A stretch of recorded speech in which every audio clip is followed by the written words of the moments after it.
Imagine a world without paved roads, towering aqueducts, or even flush toilets. That was the reality before the rise of Rome, an empire that turned raw stone, water, and vision into the foundation of civilization itself.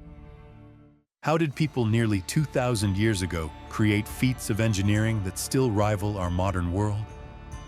This is the story of how Rome built not just cities, but an empire that would shape the course of humanity.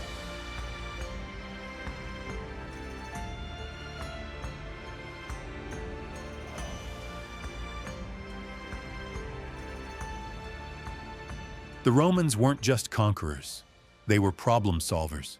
Every challenge, from mountains to marshes, became an opportunity to innovate. Their genius lay not in brute strength, but in practicality.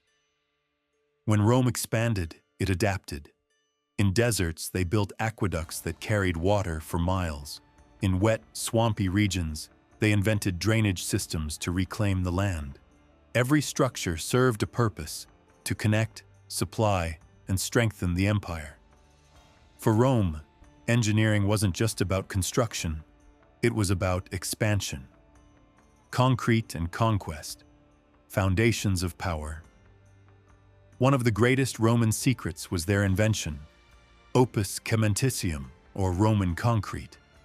Unlike anything before it, this material could set underwater, last for centuries, and withstand immense pressure.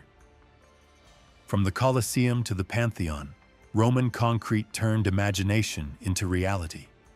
Aqueducts became the empire's lifelines, carrying millions of gallons of fresh water each day to cities and military outposts. And then came the roads, more than 400,000 kilometers of them, built with such precision that some still survive today. They connected legions, traders, and ideas, weaving the vast Roman world together like veins of stone. Bridges and beyond. Connecting a continent, Rome's engineers mastered the arch, the foundation of bridges that could endure centuries. From the Alps to the Nile, they built stone giants that defied nature's barriers. But they didn't stop there. They carved tunnels through mountains, mined deep beneath the earth, and built harbors that tamed the sea. Massive ports like Ostia and Caesarea Maritima projected Roman power across the Mediterranean, while towering lighthouses guided ships safely to shore, symbols of control over both land and water. Urban wonders, engineering for millions. Inside Rome's cities, innovation thrived.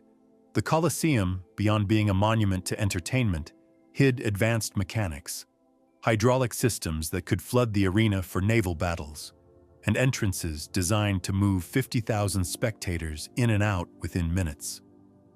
Public baths weren't just places for hygiene. They were social hubs, powered by complex plumbing and massive furnaces. Under the floors, the hypocaust system pumped hot air, creating one of history's earliest forms of central heating. Rome's city planning, with its straight streets, sewage systems, and organized layouts, became the blueprint for the cities we live in today. Nearly 2,000 years later, the influence of Roman engineering is everywhere. Our bridges, aqueducts, and even modern plumbing owe their existence to ideas first tested in ancient stone. Many Roman structures still stand, not because they were built fast, but because they were built to last. Their concrete, stronger with age, humbles even today's engineers. Rome reminds us that true innovation isn't about technology alone. It's about vision, persistence, and the belief that human effort can outlast time itself. Because long after the empire fell, its foundations still hold the world together.